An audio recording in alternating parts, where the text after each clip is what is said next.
আসসালামু আলাইকুম। আলহামদুলিল্লাহ, প্রথম ধাপে 16টা ল্যাম্পপোস্ট লাগানোর পর এবার আরো 6টা ল্যাম্পপোস্ট লাগিয়ে ফেললাম আমাদের পোড়াকান্দি গ্রামে হিলফুল ফুজুর সংগঠনের মাধ্যমে, এবং আজকের কাজের মধ্য দিয়ে পুরো গ্রামের মধ্যে 22টা ল্যাম্পপোস্ট লাগানো হয়ে গেল। আজ থেকে 6 বছর আগে আলোকিত পোড়াকান্দি করার জন্য আমরা যে চিন্তা ভাবনা করেছিলাম, আলহামদুলিল্লাহ 6 বছর পরে এসে 2025 সালে সেই স্বপ্নটা বাস্তবায়ন হয়েছে। আমাদের 6টা ল্যাম্পপোস্ট চলে আসছিল অনেক আগেই। গত পরশুদিন ল্যাম্পপোস্টের খুঁটিগুলো চলে আসে। সকাল 7টা থেকে আমরা কাজ শুরু করি। প্রথমে আমরা খাঁচার সাথে সোলার প্যানেল গুলো লাগানো শুরু করি, তার পাশাপাশি লাইট গুলো স্ট্যান্ডের সাথে লাগানো শুরু করি। এই কাজগুলো করার কথা ছিল গতকাল রাতে, কিন্তু গতকাল রাতে অনেক বেশি বৃষ্টি হওয়ার কারণে আমরা কাজগুলো করতে পারি নাই। কিন্তু গতকাল বিকালের দিকেই আমরা খুঁটিগুলো রং করে ফেলেছিলাম। খুঁটিগুলো একদিন আগে এনে বাহিরে রাখার কারণে সেগুলো আমাদের ময়লা হয়ে গিয়েছিল। এজন্য প্রথমে সেগুলোকে পরিষ্কার করে সাথে সাথে রং লাগিয়ে দেওয়া হয়। আলহামদুলিল্লাহ আজকে সকালে কাজ শুরু করার আধা ঘন্টার মধ্যেই আমাদের প্রায় সকল সদস্য চলে আসে। সংগঠনের একটা গ্রুপ ল্যাম্পপোস্টের খুঁটিগুলা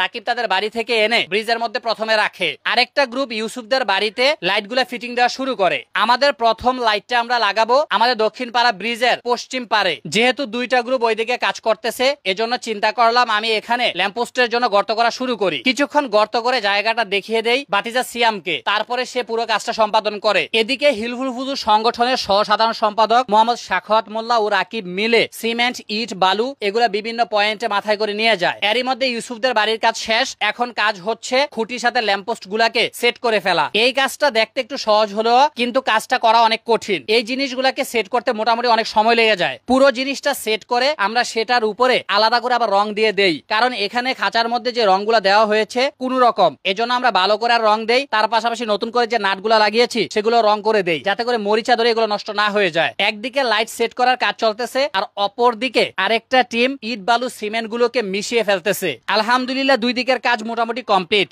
এখন আমাদের আজকের কাজের প্রথম ল্যাম্পপোস্টটা দাঁড় করানো হবে। ভাবতে এই বিষয়টা অন্যরকম লাগে, কারণ একটা ল্যাম্পপোস্ট যখন দাঁড়িয়ে যায় এটার যে সৌন্দর্য যারা কাজ করে তারা সেটা অনুভব করতে পারে। ল্যাম্পপোস্টটা দাঁড় করানোর পরে আমরা প্রথমে নিচে দিয়ে মাটি দিয়ে চাপা দেই, তারপর সেখানে সিমেন্টের ডালাই দিয়ে দেই। আলহামদুলিল্লাহ প্রথমটার কাজ শেষ করে আমরা অন্যান্য মালামাল নিয়ে দ্বিতীয় লাইটের কাছে চলে যাই। দ্বিতীয় লাইটটা যেখানে দেব এখানে এসে আমরা সবাই দ্বিধাদ্বন্দ্বে পড়ে যাই, কারণ এখানে এমন একটা অবস্থা লাইট দেওয়া অনেক বেশি দরকার, কিন্তু দেখা যাচ্ছে সূর্যের আলো ঠিক মতো আসে না। এজন্য চিন্তা করলাম কিছু গাছপালা কেটে হলো এখানে লাইটটা দেওয়া দরকার। আলহামদুলিল্লাহ সকলে মিলে পরামর্শ করে গেটের ভিতরে লাইটটা বসানোর সিদ্ধান্ত নেই। এদিকটা মোটামুটি একটা টিম কাজ করে প্রায় শেষ পর্যায়ে। এর মধ্যে চলে যাই আমরা তৃতীয় লাইটের কাছে। তৃতীয় লাইটটা যেদিকে লাগাবো এই জায়গাটা ছিল খুবই গুরুত্বপূর্ণ, কারণ এখানে 3টা রাস্তা এসে এক জায়গায় মিলিত হয়েছে। প্রথমে একটা জায়গায় আমরা গর্ত করি, কিন্তু দেখা যাচ্ছে এখানে লাইটটা ঠিক মতো সেট হচ্ছে না। এজন্য আমরা পরবর্তীতে আরেকটা গর্ত করি এবং শেষমেশ এখানে লাইটটাকে বসিয়ে ফেলি। এই কাজটা শেষ করে আমরা চলে যাই আমাদের 4 নাম্বার লাইটটাকে লাগানো।